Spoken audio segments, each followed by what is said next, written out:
রাধে বন্ধুরা, দীপিকা ডিপস কন্যা চ্যানেলে তোমাদেরকে স্বাগত। অনেক দিন পরে আবার একটা নতুন ব্লগ নিয়ে চলে আসলাম। তো দেখো আজকে নতুন ব্লগটা গোপালদের নিয়ে। তো চলো যাওয়া যাক। আজকে তোমাদেরকে একটা জিনিস দেখাবো, সব থেকে আমার প্রিয় জিনিস।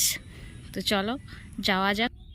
তো আজকের ব্লগটা হচ্ছে গোপালদের নিয়ে। তো আজকে আমি সকাল সকাল উঠে গোপালদেরকে কালার করেছি, তো ডিজাইন করেছি। কেমন লেগেছে অবশ্যই কমেন্ট করে অবশ্যই জানিও।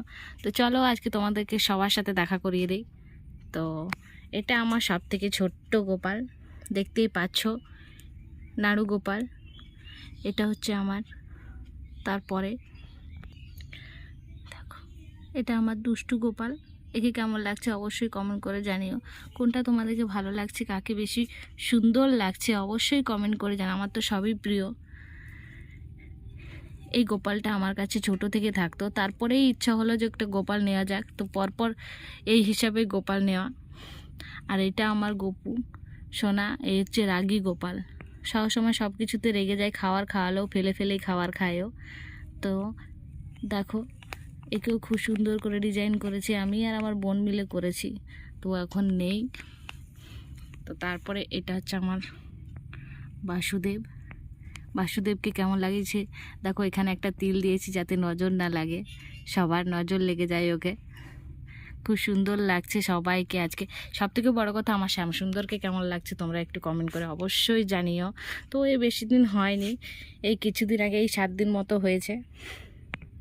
তো চলো ভাবলাম যে একটু কালার করাই যাক, সবাইকে একটু রং বেরঙের যাতে দেখা যায়। আমরা যেহেতু সাজি, তো আমরাও তো মেকআপ করি, অনেক কিছুই লাগাই। তো আমিও ভাবলাম যে আমার গোপালদেরকেও একটু সাজিয়ে নেই আমার নিজের মতো করে। তো কেমন লাগছে, পেপারের মধ্যে উপরে রেখেছি, যাতে আমি কালার করছিলাম এই জন্য পেপারের মধ্যে রেখেছি ওদেরকে। এরপরে একটু পরে আমি পেপারটা তুলে নেব, তুলে নিয়ে আমার নিজেদের মতো করে ওকে সাজিয়ে নেব। সাজিয়ে আবার জামা কাপড় পরিয়ে দিয়ে ভোগ দর্শন দিব।